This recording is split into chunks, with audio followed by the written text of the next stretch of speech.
Hi guys, this is teacher María Milagros. Good afternoon. This is the recording of the class of economics we saw on March 19th. I'm sorry about the mistake in the slides. March 19th, 2021, Friday. This is our last class for the second term.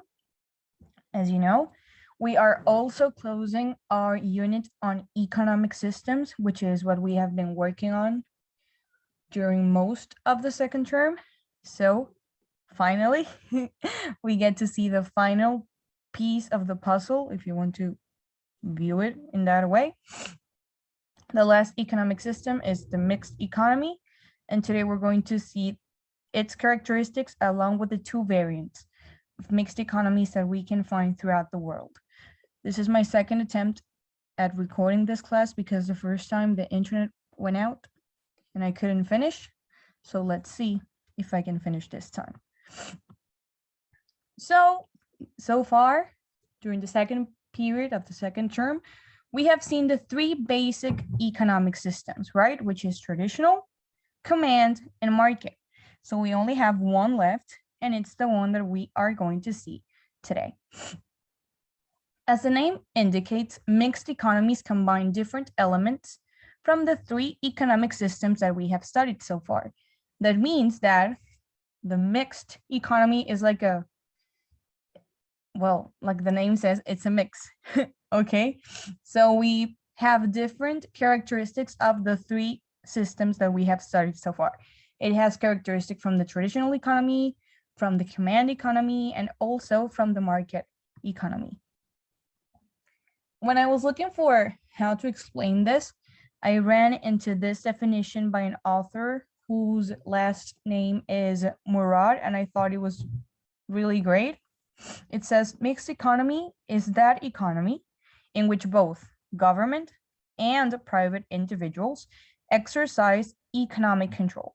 And this is super important because this is, in a very, very small summary, what a mixed economy is about.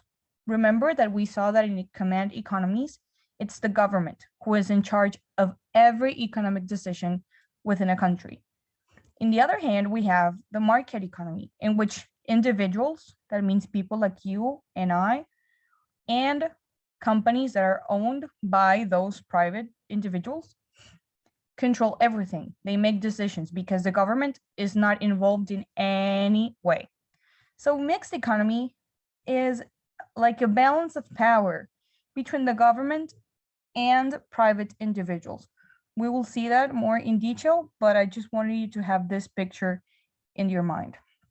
The second picture and last picture that I want you to have in your mind is that of a runner. If we can imagine a person running, we can see that in order to accomplish that, the person needs two legs, right? Or at least something that takes the place of one of the legs, or even the two legs. We know that in the Special Olympics, we have people who don't have any legs, but still have two sort of like metallic body parts, right? That allow them to run. So we need two. And that is the same thing that happens within a mixed economy. One leg is the private sector. That means companies, like maybe your parents own a company or a relative. The thing is that the private sector is made up of natural people like you and I and private companies. And the other leg is the public sector. That means the government and everything the government can own. So they need to work together in order to work well. If one of them is missing in this type of economy, the system would collapse. So we need both in order to collaborate. That is what I want you to have in mind. So having said that, we can say that a mixed economy is a golden mixture of capitalism, which is the system of the market economies, remember, where individuals decide everything, and the system of a socialist or communist society, which, remember, belongs to the command economy. The important word here is mixture. Again, why? Because Imagine that we have, okay, no, I'm going to save this explanation for later, but keep that in mind that I have to tell you something. The thing is that there is a balance between these two because there is freedom of economic activities, which is a defining trait of a market economy. Remember, there is freedom for people to dedicate themselves to whatever they want, as long as people buy it or hire it if it's a service. And in here, the government also interferes, but it's not a bad interference. It's an interference looking out for the well-being of society as a whole. I will explain in detail what this means, but this is what you should know like beforehand. There is freedom of economic activities, which is market, and the government interferes for the social well-being, which is from command. Now, I'm going to get back to my comment of the mixture. Why? Because here we're going to see the characteristics. Let me turn on my pointer. And the first trait that is key in order to understand this, it's that the characteristics may vary somehow depending on whether command or market is more relevant. What do I mean by this? Imagine that a mixed economy is, well, a mixture, and you're creating that mixture with flour and water. If you add more flour than water, then the mixture is going to be more dense. It's going to be thicker, right? But if you add more water than flour, then it's going to be a bit more like a liquid. It's going to be less dense, right? So that is exactly what happens in mixed economies. If the flour were, for example, flour and, sorry, if the market were the flour and the command were the water, for example, depending on how much you add of each, you're going to have a slightly different system. And that is super important to know. We're going to see that in the following slides. But this is key, okay? And have that picture of the mixture in mind. Depending on how much of a certain ingredient, it's going to turn out a bit different. Now, something that is universal, that means that is accomplished by all mixed economies, regardless of how much command or how much market they have, is that consumers and producers can answer the basic economic questions through supply and demand. Like in the market economies, we have supply, which is how much producers offer. Remember, these are our old friends from the first term. And we also have demand, which is how much of a given product or service people want and actually buy. So we have this, and we have that it is consumers and producers, individual people like you and I, or companies, that answer these questions. So we have the law of demand again, and the law of supply that set the prices. I don't know if you remember when we studied markets that we saw oligopoly, monopoly, pure competition, remember? And we said that in pure competition, the law of demand and the law of supply set the prices, because there is always an equilibrium between how much consumers demand and how much suppliers supply. So that balance achieves setting the prices of products. That would be our third characteristic.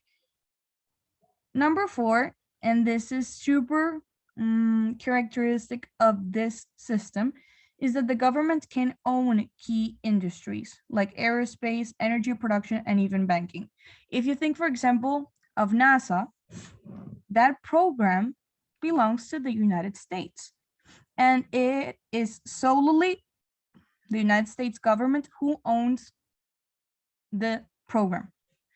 So aerospace, in this example, belongs exclusively to the government of the United States.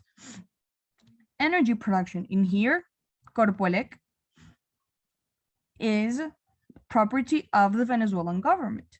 It is a state company because the government owns the industry of energy production.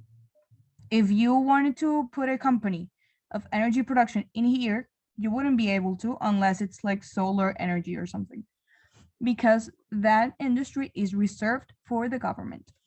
And another industry that is typically owned by governments is banking. In here, we have like a balance. We have private banks and public banks.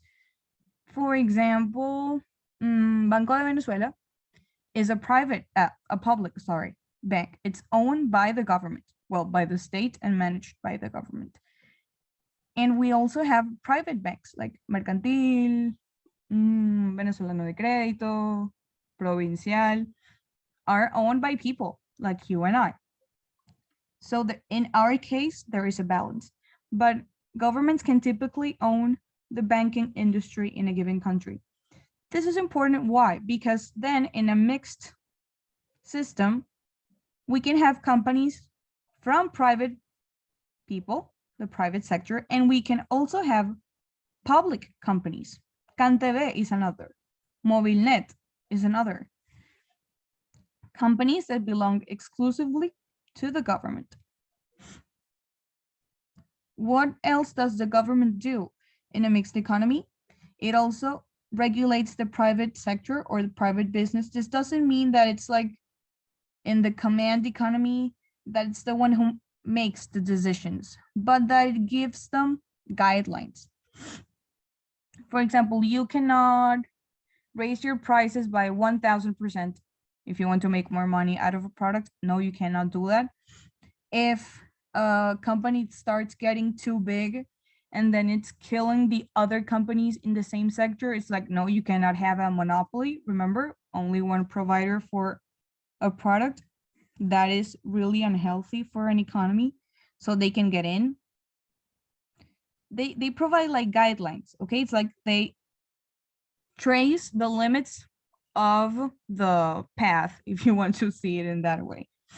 But that's everything it does. It doesn't go and tell you what to do or this should be your price. No, but they do set certain limits. And that is crucial for this type of economy. The government also creates a central plan. For example, in here, our economic, let's call it plan, yeah, for many years was focused on selling petroleum, oil.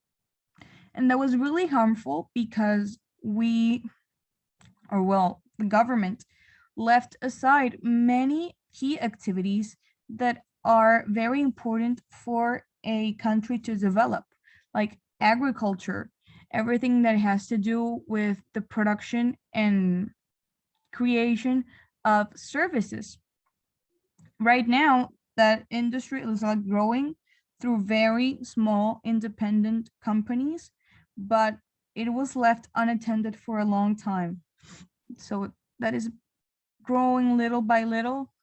Of course, it's hard given our situation as a country, but well, that is what this characteristic means. And last but not least, you should know that most of the world's major economies are now mixed economies. And we had like a small discussion in class where we determined that this was the most balanced system, of course, and that it has like the best of both worlds. So it's productive, and the world's countries have noticed and have applied it. And last but not least, you could be wondering, okay, I know where the traits of a command economy are. I know where the characteristics of a command economy are. Sorry, I don't know if I said command twice. Well, in any case, I meant command and market. But where is the traditional? Because it's supposed to be a mixed economy. Well, many mixed economies have traits of a traditional economy, but those traditions do not guide how the economy functions. What do I mean by this?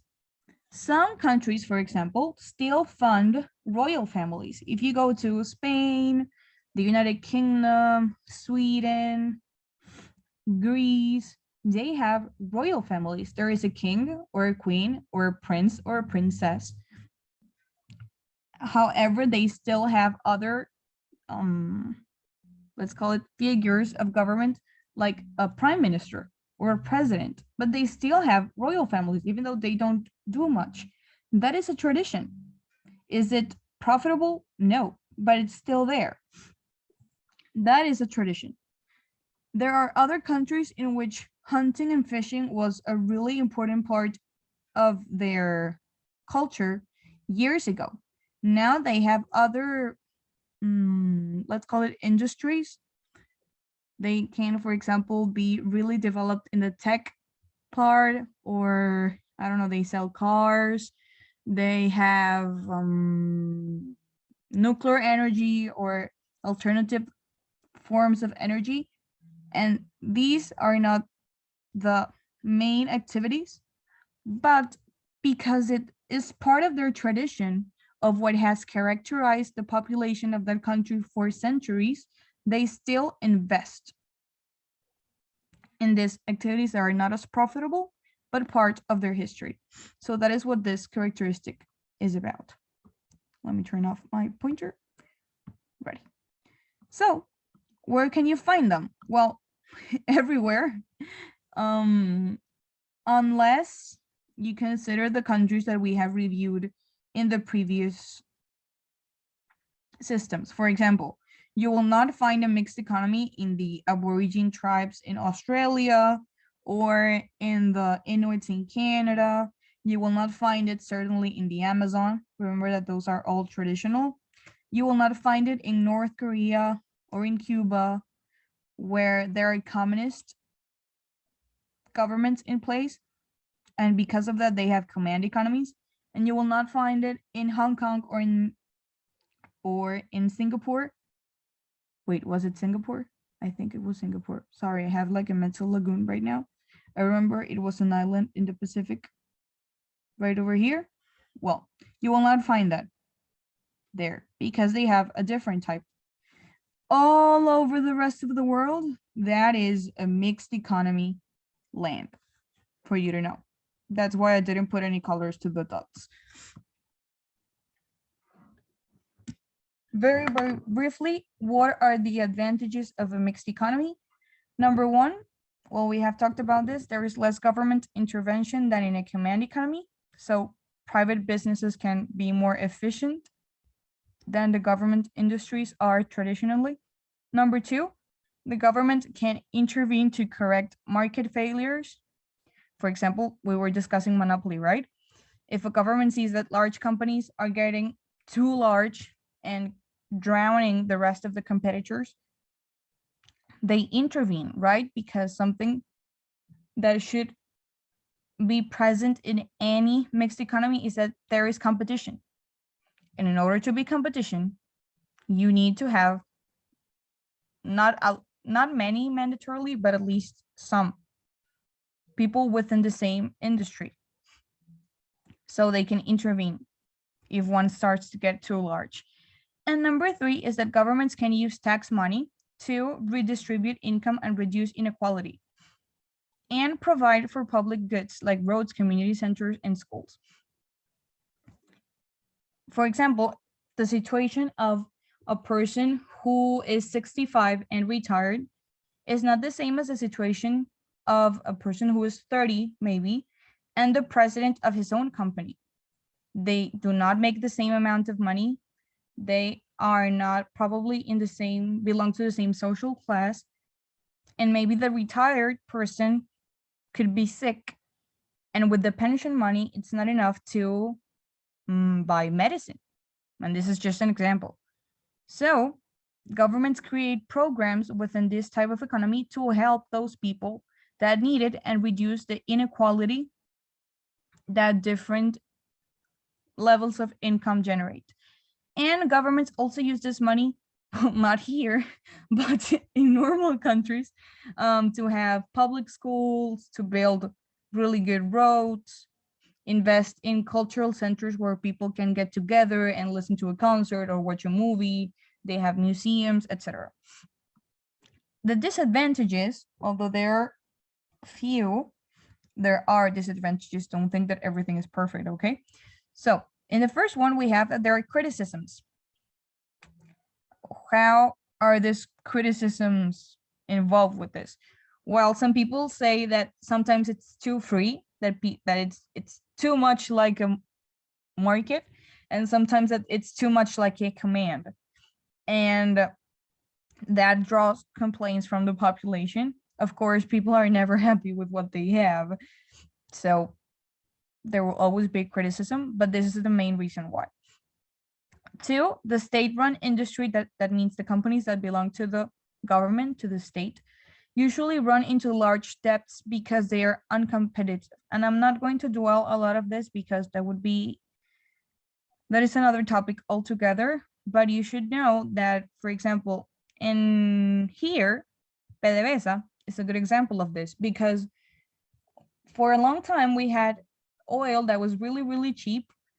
I mean, petroleum, gasoline, because the government paid for a lot, or should have paid for a big fraction of the total amount of oil. And that is why us as consumers didn't have to pay for the actual value of the gasoline that we were putting in our cars. And this created a massive debt for the government because they were assuming expenses that they shouldn't have assumed. So this is what the second disadvantage is about. And third, if the market has too much freedom, it can leave the less competitive members of society without any government support, which we already discussed. Now, to finish, you must know that depending on the predominant base system, that means if the dominant base system it's command or market, that means there is more command in the mixture or more market in the mixture, a country's mixed economy will address the three economic questions a bit differently. For example, our economy is a mixed economy, and the economy in the United States is also a mixed economy, but our economies are very different. They do not behave in the same way. So that is what we will see right now to finish the class. It's all about how they answer the three economic questions that we have been seeing so far. In an economy that is more command than market oriented, in the what you produce question, you would answer, well, the government decides what you produce, but private ownership is, of business is allowed in limited amounts. For example, I want, as a government, to produce, I'm going to go with cars. So I will grant special privileges to people, normal people who want to open their own car factories. The government decides what to produce, but I allow people to have their own factories. Then how to produce it. Government controls most of the means of production, but business owners make limited decisions on how to produce the items. So for example, maybe the company is yours, but the factory is from the government and you have to pay the government a fee in order to use it. Or the transportation is something managed by the government. It can vary from country to country, but this is the basics that you should know. And who gets the products that are produced? It kicked me out. Sorry, let me restart where I left off. Okay. So who gets the products that are produced? Government determines who receives which goods and services, and this generates a black market problem, because since the government controls who gets what, then maybe the people who are not getting it but actually need it look for ways in order to attain that. So black markets happen and rise. Now, what happens in the opposite system where there is more market than command? Well, business owners decide what to produce based on sales. Remember that we need actual buyers for our products, but the government can control some decisions. This is in the what to produce answer. For example, you cannot exploit minerals within a protected area. Again, our country is an exception to this. But if in Guyana, for example, which has Roraima, which is a national park and it is a World Heritage Site, you shouldn't be able to tear down trees for wood or to exploit the land for minerals because you're damaging the environment and you're damaging a protected site. So that is a decision that the government can make, but the business owners have freedom to decide what to produce. In the how to produce it, well, factories are controlled by the private sector and the government only regulates, like I can supervise you and give you the guidelines, and that's it. The government also sets minimum age, safety requirements, and minimum wage for the workers. That means, for example, you, if you're 12, 13, you cannot work, at least in here, because that is child exploitation. When you're 16, you can legally work. You have a minimum wage. They have to pay you at least a certain amount for your services. And that is set by the government. Last question, who gets the products that are produced? Well, again, like in a market economy, consumers' income determines who receives which goods and which services, which is whoever can buy it and actually wants to buy it. But the government provides welfare benefits for the needy. What does this mean? Social security systems, pensions, free education, free healthcare are all within the welfare benefits or programs for the people who need it. This system, you can find it in the USA, for example, in the United Kingdom, and the more commanded market in societies like China and India.